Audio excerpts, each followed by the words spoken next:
Karnak, o rei dos mortos, necropia, desprovido de um único traço de vida. Um grande castelo se ergue nessas terras áridas, o único castelo de necropia, contendo coisas que não pode ser compreendida. O castelo possui pilares dourados infinitos, ornamentos e murais belíssimos, além de um salão de mármore que se estende abaixo.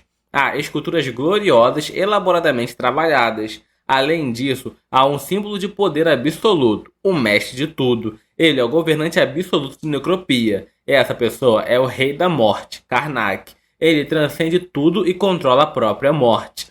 Finalmente foi percebido, após um século, que os humanos não foi feito para controlar coisas como a morte. Em seus dias como humano, Karnak foi o filho ilegítimo de uma família nobre caída. Ele perdeu sua mãe ainda jovem, enfrentou pressão de outros nobres e aprendeu a confiar apenas em si mesmo. Ele tinha um forte desejo por poder dentro de si, então ele encontrou um códex proibido relacionado à necromancia e desviou o caminho humano. Logo depois, Karnak levou cada humano do reino à morte. O quarto rei marechal e 3 grandes magos resistiram a Karnak, mas ele conseguiu convertê-los em seus próprios súditos. Os guardiões do mundo também tentaram detê-lo, mas quando ele transformou o último guardião restante do mundo, chamado Imperador Dragão da Gritaria, em seu súdito, Karnak converteu sua própria carne do descendente supremo, Asnap, o mais poderoso dos reinos dos mortos.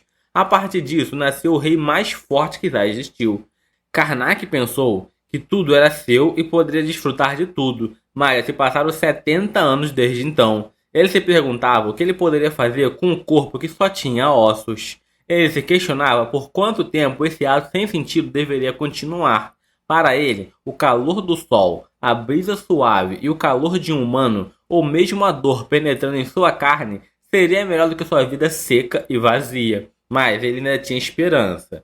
Ele olhou para uma placa de pedra coberta de fogo roxo. Alguém então entrou na sala e o chamou de Senhor de todos os mortos e governante da vida e da morte, conquistador das terras. O cavaleiro cumprimentou o rei da morte. Esse cavaleiro se chama Baros, o comandante-chefe da Legião da Morte. O rei da morte, Karnak, disse a ele que os preparativos estavam prontos. Baros ficou surpreso. Karnak expressou que estava confiante de que funcionaria dessa vez. Baros ficou animado, aparentemente. Karnak estava procurando uma maneira de recuperar os prazeres da carne. Com Baros, ele tentou vampirismo e possessão, mas os prazeres funcionam ao satisfazer o que falta.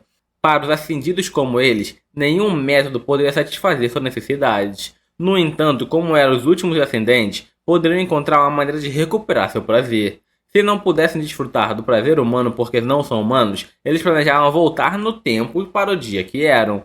Ele disse a Baros que voltariam no tempo até o momento em que ele ganhou pela primeira vez a Mana das Trevas. Baros perguntou se sua existência desapareceria se ele falhasse. Karnak perguntou a ele por que ainda estava pensando nisso e se Baros ainda tinha arrependimentos em sua vida. Se Baros tivesse arrependimento, Karnak brincou, dizendo que ele simplesmente iria embora sem ele. Baros respondeu que não tinha, era tudo ou nada. Ele convidou o jovem mestre a começar.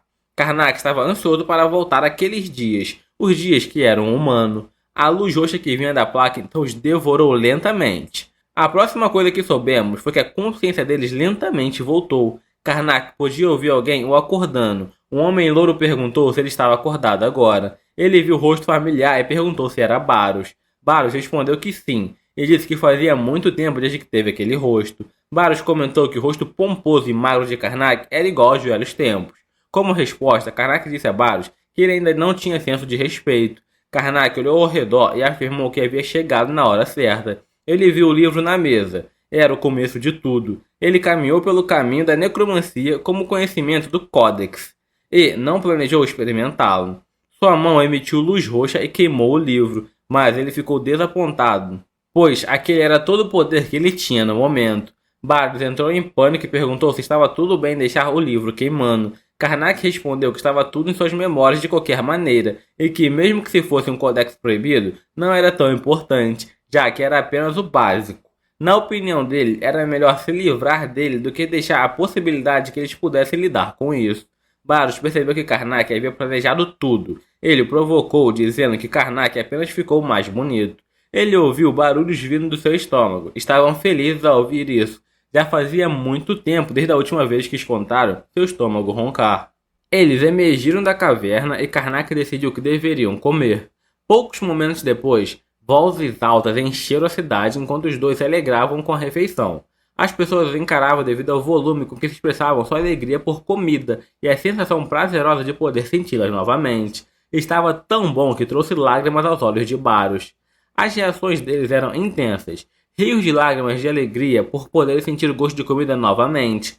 Imagina estar morto-vivo por tanto tempo quanto você consegue se lembrar e de repente recuperar o sentido do paladar. Baros não conseguia abrir os olhos de tanto chorar. Ele admitiu que arriscar sua vida valeu a pena, porque a comida estava deliciosa. Até Karnak ficou emocionado. Ele se compadeceu de Baros, mas lembrou de cuidar da quantidade que comia por causa do seu orçamento.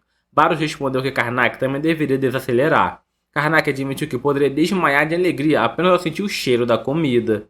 Enquanto isso, um grande frango assado foi servido à mesa do lado, chamando sua atenção. Eles não tinham percebido que o lugar oferecia comida tão sofisticada. Baros se perguntou quanto custava. Karnak respondeu que não havia como eles pagar, já que vinham de uma família nobre caída. Ele sugeriu em tom de brincadeira matar as pessoas apenas para que pudessem pegar o frango. Era absurdo, mas engraçado, e Baros entrou em pânico, gritando para ele se acalmar. Baros explicou que eles seriam espancados com sua força atual. Karnak comentou que ser pobre é um pecado. De repente, Baros percebeu algo e imediatamente chamou o jovem mestre, informando que tinha um problema. Karnak perguntou qual era, e gotas de suor se formaram no rosto de Baros, ao revelar que a viagem no tempo havia causado alguns efeitos. Karnak concordou que algo parecia estranho. Eles olharam para a bolsa. Baros disse que havia algo errado, pois não havia como terem tanto dinheiro. A bolsa estava cheia de moedas de prata. Internamente, Karnak se perguntava onde as coisas tinham saído erradas. Ele sabia que durante esse período, a situação da família Garad era precária. Seu avô, o Barão Gide, havia iniciado muitos negócios com o território como garantia, mas todos falharam, deixando apenas dívidas para seu pai, o Barão Kraut. Infelizmente, seu pai não tinha capacidade de lidar com as dívidas crescentes, e os dois filhos da esposa original eram garotos inúteis, que não faziam nada para ajudar a família. Karnak, o filho ilegítimo nascido da família em colapso, havia recebido todo desprezo e perseguição, mal conseguia sobreviver a cada dia. Por isso ele sabia que a situação da família deveria ser desesperadora. Karnak se perguntava de onde vinha todo aquele dinheiro, e disse que não era algo para se alegrar. Ele perguntou a Baros se o feitiço de regressão havia dado errado. Baros respondeu que não sabia. Karnak internamente pensou que isso significava que eles não haviam retornado com sucesso ao passado, mas não podia negar as muitas semelhanças com suas memórias. Baros interrompeu seus pensamentos, perguntando se isso significava que eles poderiam comer o frango agora. Baros racionalizou que suas preocupações não desapareciam apenas por segurarem o dinheiro. Ambos coraram e ficaram animados com a ideia, salivando ao imaginar o frango. Karnak finalmente concordou em comprá-lo, justificando que precisavam comer bem para resolver suas preocupações. Baros informou ao garçom que eles pediriam um frango, mas Karnak o corrigiu, sugerindo que cada um deles pedisse um. Assim, Baros pediu 2 frangos em vez disso. Poucos momentos depois, eles estavam cheios que os botões de suas roupas estavam prestes a estourar. Baros comentou que sentia que ainda estava entrando em como alimentar. Karnak sugeriu que eles deveriam dormir assim que voltassem, mas Baros estava receoso de voltar, assumindo que a situação da família seria a mesma de antes. Karnak o tranquilizou, dizendo que ficariam bem enquanto se humilhassem diante da família, embora reconhecesse as circunstâncias estranhas com seu problema maior. Baros concordou, mencionando várias coisas estranhas, incluindo os cavalos. Baros apontou como o gerente da estação tinha sido excessivamente gentil com eles, o que não fazia sentido para uma família caída, com cavalos de tão alta qualidade. Eles tinham dado ao homem um pagamento generoso pelo seu trabalho, mas Baros também estava confuso sobre como a cidade havia tratando eles. Aqueles que costumavam desprezá-los chamando de canalhas e atendentes de canalha, agora os cumprimentava com tanta alegria que até eles se emocionaram. Karnak admitiu que se sentia inquieto, mas Baros sugeriu que eles aprenderiam mais quando voltassem para casa. Ao se aproximar da propriedade, Karnak não viu o lugar há muito tempo e se sentiu nostálgico, enquanto Baros temia retornar, já que não tinha boas lembranças. Baros, tendo crescido como órfão, não teve uma vida confortável. Seus pais eram golpistas que o abandonaram no meio da noite. Karnak o encontrou quando ele estava morrendo e acolheu. Surpreendentemente, o pai de Karnak permitiu isso, mesmo sendo um filho ilegítimo. A família precisava manter as aparências, então Karnak recebeu uma espécie de atendente. Baros então apontou para a frente, chamando a atenção de Karnak. Ele perguntou se eles estavam realmente na resistência dos barões. Karnak confirmou que sim, mas o que viu era estranho. O grande portão agora tinha 2 guardas. Baros perguntou se eles estavam no lugar errado, mas Karnak insistiu que era definitivamente a residência de suas memórias. A alta parede de tijolos, o prédio de 2 andares com uma varanda e um extenso jardim ao redor. É exatamente o mesmo, exceto pelo fato que é surpreendentemente esplêndido. Agora, parecia que a família havia dado uma repaginada. Eles se perguntaram de onde tinham conseguido o dinheiro para isso. Enquanto se aproximavam, o guarda cumprimentou alegremente o jovem mestre Karnak. Um outro guarda corrigiu, o guarda que acabara de cumprimentá-lo. Eles inclinaram a cabeça e o chamaram de Nosso Senhor. Karnak e Baros ficaram pálidos e estavam muito surpresos. Ao entrar nas instalações, nosso protagonista foi informado de que havia se passado 1 ano desde que ele se tornara chefe da família. Gotículas de suor se formaram no rosto de Karnak. O mordomo Tapel brincou, perguntando se ele havia conseguido seu objetivo. Ele não tinha ideia. O mordomo lembrou que essa era a razão pela qual ele havia feito essa viagem. Karnak respondeu de forma vaga. O velho estava satisfeito e comentou que o falecido Lorde e a Isabela estariam felizes. Karnak e Baros ficaram surpresos ao saber que o pai de Karnak havia morrido, assim como sua madrastra. O mordomo compartilhou que, após a morte deles, os tempos estavam difíceis, mas agora se sentia melhor por causa disso. Karnak percebeu como se tornaram Lorde. Ele estava irritado por não saber o que aconteceu com sua família. O objetivo de sua jornada era óbvio. Deve ter sido dominar a necromancia. Enquanto ninguém estava olhando, Baros sussurrou para ele e disse que não havia como Karnak admitir o verdadeiro objetivo. Karnak sussurrou de volta que essa era a única razão pela qual ele inventou uma desculpa como fazer uma viagem. Mas ele se perguntou por que precisaria da necromancia em sua situação atual. O mordomo perguntou sobre o que ele estava preocupado. Baros inventou uma desculpa, dizendo que o jovem mestre estava exausto de sua longa jornada. Ele perguntou se a conversa poderia continuar no dia seguinte. Tapel imediatamente se desculpou por não ter considerado isso e os encorajou a descansar em seus quartos. Eles fecharam a porta. Karnak deu um high five em Baros por ter feito um bom trabalho. Eles poderiam até ganhar um Grammy por aquelas habilidades de atuação. Baros perguntou a Karnak o que ele planejava fazer, uma vez que toda a situação claramente mudara. Karnak respondeu que havia um método para tempos como esse. Karnak presumiu que já tinha preparado tudo o que precisava. Eles planejavam fazer sua jogada enquanto todos estivessem dormindo. Mais tarde naquela noite, estava uma noite tranquila. Tapel dormia pacificamente. Eles observaram completamente adormecido. Baros deu a Karnak as ervas que ele preparara. Karnak anunciou o início da inspeção mental. Fogo roxo consumiu as ervas na tigela. Karnak chamou seu servo para acordá-lo. A névoa da tigela entrou pelo nariz de Tapel. Seus olhos se abriram, mas não tinha pupilas. Uma névoa azul envolveu o corpo de Tapel, e ele respondeu a seu mestre. A alma do velho foi extraída. Karnak então pediu ao servo que explicasse todo o processo de como as finanças de Gard melhoraram e como ele se tornou o chefe da casa. Seu servo narrou o que aconteceu 4 anos atrás. Enquanto segundo o jovem mestre estava em treinamento, ele encontrou por acaso uma mina de cobre de grande escala. Karnak ficou surpreso ao ver que pensava que as minas eram apenas desculpa para nobres usarem como dinheiro sujo. Baros concordou, mas assumiu que o encontro da mina era um caso raro. Karnak perguntou ao servo a razão pela qual todos na família morreram. O servo explicou que houve um problema com a localização da mina.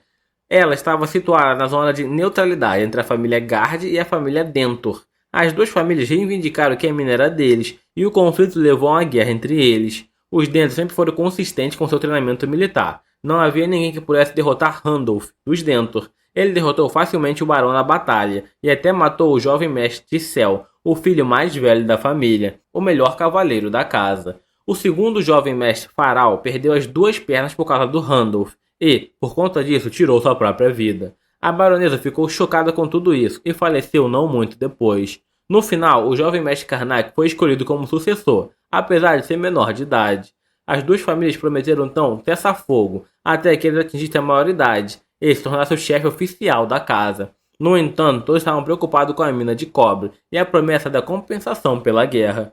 Foi então que o jovem mestre Karnak teve uma solução para salvar a família. Ele solicitou um duelo de julgamento contra o Visconde Denton em nome de Alien, a deusa da lua e da justiça. Ao ouvir isso, Baros e Karnak pediram ao servo que parasse. Ficaram surpresos que Karnak tivesse feito isso, pois era uma decisão muito precipitada. Um duelo de julgamento é um duelo realizado sob os mandatos da Ordem de Alien. É possível submeter um guerreiro e é realizado na presença do sacerdote de Alien, e o vencedor é decidido apenas pela morte de um dos lados. Baros disse a Karnak que ele estava cavando sua própria cova. Karnak respondeu que não era ele. Agora ele entendia por que todos gostavam dele. Era uma luta perdida. É por isso que ele deve ter escolhido esse caminho ao invés da guerra. Dentor não podia recusar tal oferta, pois isso arruinaria sua imagem. Se Karnak vencesse o duelo, ele garantiria a mina de cobre como resultado, e isso ajudaria a evitar a fome. Baros argumentou que com a habilidade atual de Karnak, ele acabaria morto.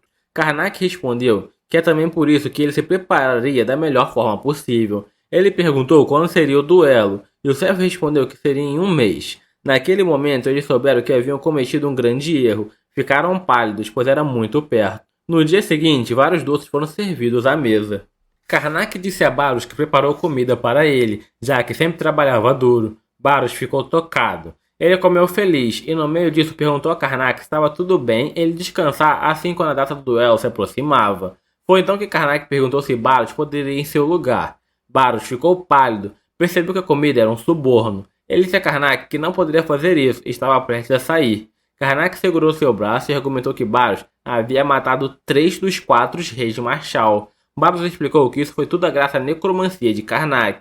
Ele acrescentou que uma pessoa não adquire destreza marcial apenas por experiência. É semelhante a como aprender esgrima avançada. É inútil quando a pessoa não tem braços. Baros achava que poderia fazer isso se tivesse meio ano para treinar, mas um mês era impossível. Karnak achou engraçado quando respondeu que Baros deveria parar de comer. Então Baros disse para parar de ser mesquinho e apenas procurar alguém na Ordem da Noite. Karnak argumentou que não estaria nessa situação se houvesse alguém tão talentoso na Ordem da Noite. Baros disse a ele que só tinha uma escolha, que era usar necromancia. Depois de dizer isso, Baros percebeu por que Karnak aprendeu isso em primeiro lugar.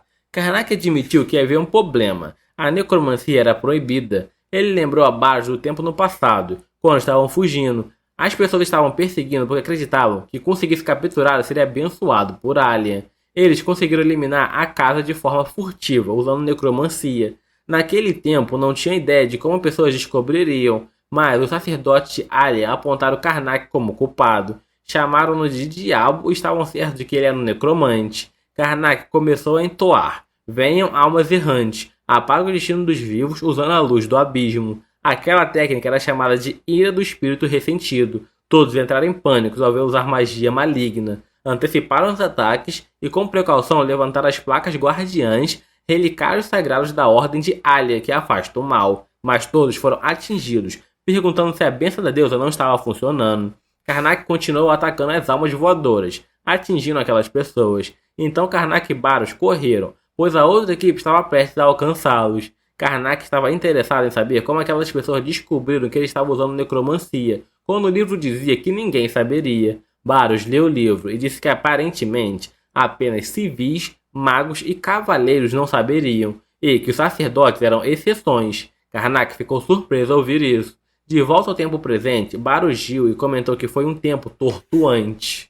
Karnak respondeu que era início de uma lenda. Baros retrocou que entendia o plano. Karnak continuou seu pensamento dizendo que a intenção era usar furtividade, a necromancia, enquanto fingia se envolver em combate normal. No entanto, os juízes do duelo de julgamento eram sacerdotes. Karnak sabia que estaria apenas repetindo o passado se usasse necromancia.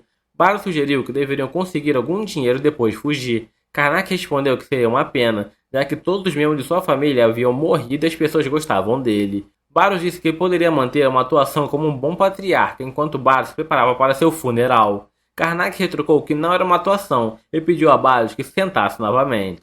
Karnak pensou uma ideia, embora pudesse ser perigosa. Enquanto isso, na Fortaleza do Norte de Dentor, os cavaleiros tinham permissão para pequena pausa. Todos pareciam cansados enquanto se jogavam no chão. Randolph foi questionado sobre o preparativo para o duelo de julgamento. Quem perguntou foi Brit. Randolph respondeu que não precisava fazer preparativos para alguém tão desesperado. Brit concordou, mas lembrou-se de não baixar a guarda. Randolph respondeu que era ridículo desperdiçar seu tempo, assim por causa de um jovem mestre mimado e tolo que não sabia nada sobre o mundo.